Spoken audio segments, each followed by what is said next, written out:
Right, so I've been working on Grrrobot. I just really like the idea of having a paper robot army ready to take over the world.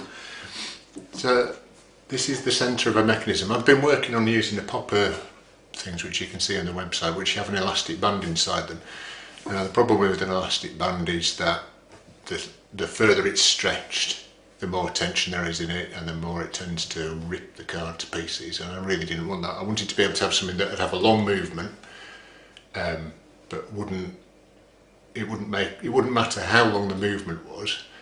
You could still make it so that it didn't rip itself to bits, because you don't want them ripping themselves to pieces. That sort of ruins the effect, doesn't it?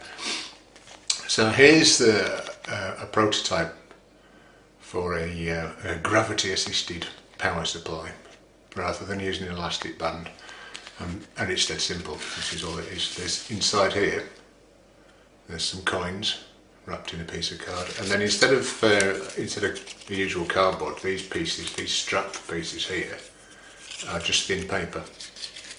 So that fits into there, like that, and then the paper fits over the top of these two curves here, which all the rest of it's made out of cardboard, obviously. And so as I pull this slider down, so the paper straps are fastened, the other end of the paper straps is fastened to this sleeve here.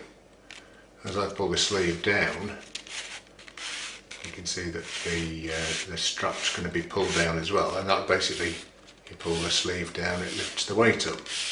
You let go of the sleeve, and it returns to position by gravity. So that's the central part of the robot models that I was working on. And so I just came up with this is a very simple, it's basically exactly the same as that, but it's got some eyes on it and some hands. So you press down, when you let go, the arms return into place. The gravity pulls just see the weight coming out the bottom there. Gravity pulls the weight out, that lifts the body upwards, and then the arms themselves are just a couple of levers. You see how they work there. Okay. And then so that there is a very crude, very simple model, and I just wanted to make that into something more interesting. So the next stage was the Grrrobot. And here you can actually see that area there is the same as the earlier paper robot. This is the same as the bottom of the paper robot. The coins are now inside, you can't see them because their feet are in the way.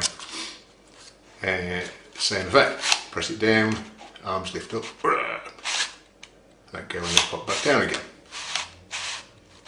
Okay, so I've just taken that and applied a little bit of colour, and we have the finished model here, which I'm really rather pleased with.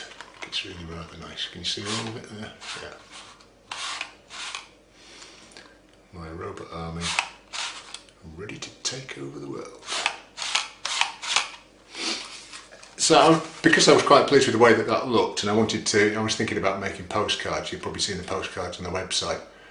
I took a couple of photos and fiddled around with it, and I've actually made this sort of 3D scene as well, which features the Grrrobot. And the idea is that this is actually just in 1, 2, 3, 4 layers.